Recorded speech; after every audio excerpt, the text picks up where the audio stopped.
সোনার চামচ মুখে নিয়ে আমার জন্ম হয়নি, কারণ আমি মধ্যবিত্ত পরিবারে বড় হয়েছি। আর মধ্যবিত্ত পরিবারের বউও বলতে পারো। তবে বাস্তবটা যে কি বিছড়ি আর কঠিন সেটা আমি খুব কাছ থেকে দেখেছি। আমার মনে হয় আমরা যারা মধ্যবিত্ত তারাই একমাত্র বলতে পারবো জীবনটা যে কি কঠিন। জানি না তোমরা আমার সাথে একমত হবে কি না, কিন্তু আমার মনে হয়, তাই আমি আমার মনের কথাটা আমি বলছি। আমরা মধ্যবিত্তরা না স্বপ্ন দেখতে খুব ভালোবাসি। আমাদের দুনিয়াটাই স্বপ্নের মধ্যে থাকে, কারণ স্বপ্ন দেখতে না টাকা লাগে না। চোখ বন্ধ করে বা চোখ খুলেও স্বপ্ন দেখা যায়, আমিও দেখেছি।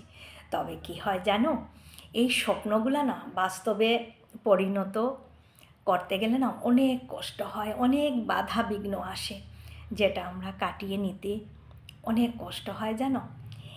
অনেক সময় সেই স্বপ্নগুলো বাস্তবে আমরা পরিণত করতে পারি না। তখন কি হয় জানো, এক রাশ বুকে কষ্ট চাপা নিয়ে আমরা বেঁচে থাকি। এর নামই হলো মধ্যবিত্ত। আমরা একসাথে ভাই বোন বড় হই, এক ঘরে থাকি, এক বিছানা শেয়ার করি। আমাদের মা এক থালের মধ্যে ভাত মেখে আমাদেরকে খাইয়েছেন, আমরাও সুন্দরভাবে খেয়েছি। তবে কি জানো, আমাদের মধ্যে ভালোবাসাটা খুব বেশি ছিল।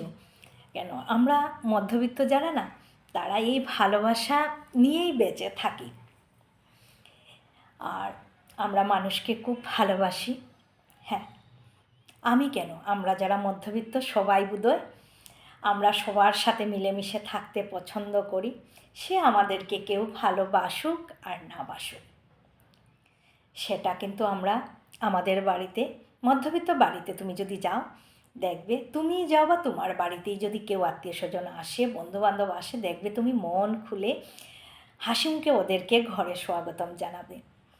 আর তোমার থাকুক আর না থাকুক, তোমার যথাসাধ্য চেষ্টা করবে যে ওদেরকে অতিথি আপ্যায়ন করতে। তোমার যথাসাধ্য চেষ্টা দিয়ে তুমি করবে, যাতে কোনো ত্রুটি না হয় সেদিকে তুমি খেয়াল রাখবে। তার বিনিময়ে তুমি কিছু পাও আর না পাও, সেটা হলো অন্য ব্যাপার। তার একটাই কারণ, আমরা মধ্যবিত্ত যারা, তারা বাস্তবটাকে না খুব কাছ থেকে দেখেছি। বিশেষ করে আমি তো দেখেছি ভাই, আমি যা দেখেছি তা বলে বুঝাতে পারবো না। তাই এখন না আর কোনো আক্ষেপ নেই। তবে হ্যাঁ, ঈশ্বরের কাছে আমি চিরকৃতজ্ঞ আমাকে এই জীবনটা উপহার দেওয়ার জন্য, এত সুন্দর জীবন উপহার দেওয়া। আমি খুব ভালো, খুব খুশি। মানুষ তো এটুকুও পায় না, আমরা তো অনেক কিছু পেয়েছি। হ্যাঁ, আর তাতেই আমি খুব খুশি। আমার কথাটা কার কার ভালো লাগলো বন্ধু, তোমাদের যদি ভালো লাগে আমাকে কমেন্ট করে জানিও। আমি নিশ্চয়ই খুশি হব, আমার খুব ভালো লাগবে।